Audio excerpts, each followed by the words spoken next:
tinicheck nyo siya. Ayun, katulad yan, wala. Yun, meron. Baka lang ako. Meron naman sila. Hawak. Hawak. Sa ground.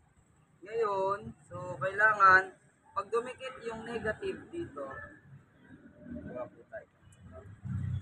Dalawahin ko na, guys. Lagay ko na dito. Tapos, para makita nyo kung paano pag-check. Na hindi pinapa-under yung makina. So, salpak natin to. Check nyo rin syempre, sa kada paggamit ng tester, check nyo rin, 12 volts. 12.8, yun.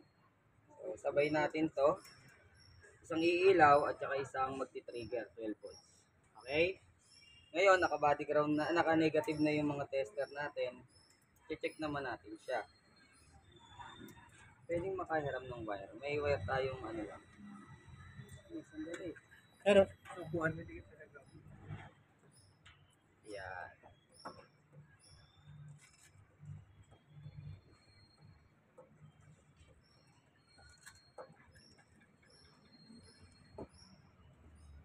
Positive. Ngayon, pagtakbo sa positive, check nyo kung may ilaw. So, check pa.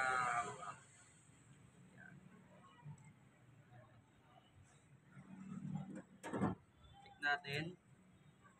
12.8. Tapos, syempre, nag-ilaw din siya. Okay?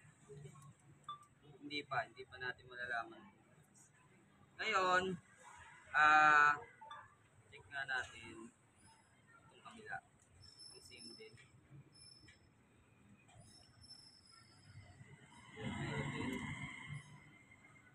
Then, umilaw din. Okay? So, paano pag-check? Ngayon, i-connect natin to mga brother. Sa negative. Try natin. Sa negative. Tapos ito yung positive. Connect natin ito. Sa ilaw. Ngayon, di ba meron siyang positive. Ngayon, i-connect natin to. Kailangan mamamatay yung ilaw pagka nagkaroon ng ground. Okay? So, for example, kasi magdi-decrease siya mga brother eh. Kung makikita nyo itong high tension wire, pagka nakakonect sa contact point, di ba pagka nag-open siya, magka-ground na yun.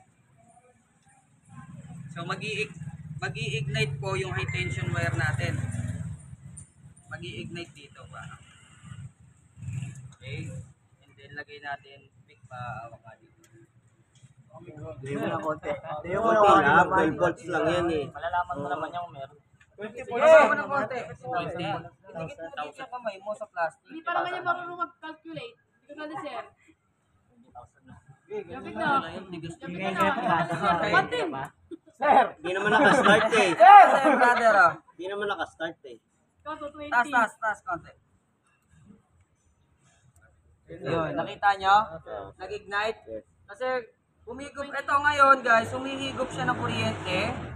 And then, kapag nakabato siya na, pag naka-sense siya ng negative trigger, i-ignite. Hindi mo na natin mag-recharge. So, meron, di ba? Ngayon, ganun po ang pagtetest. May pusa doon sa Kapag tayo ay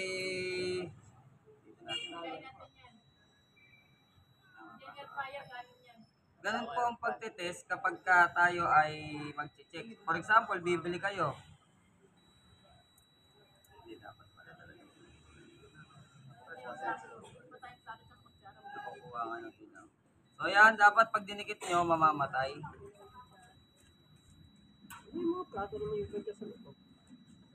Umiilaw and then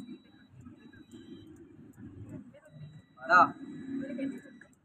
So, kung second hand yung bibilin nyo ignition coil, for example, surplus, nakakita kayo, uy, mura lang. So, pwede nyo na siyang i-check bago nyo bayaran. So, ibig sabihin, hindi na kayo magbabalik. Katulad kay Kuya Naps, nangyari. nakabili siya ng brand new na yung binili niya bago na galing na auto supply. Pagkabit niya, hindi na gumagana kinabukasan.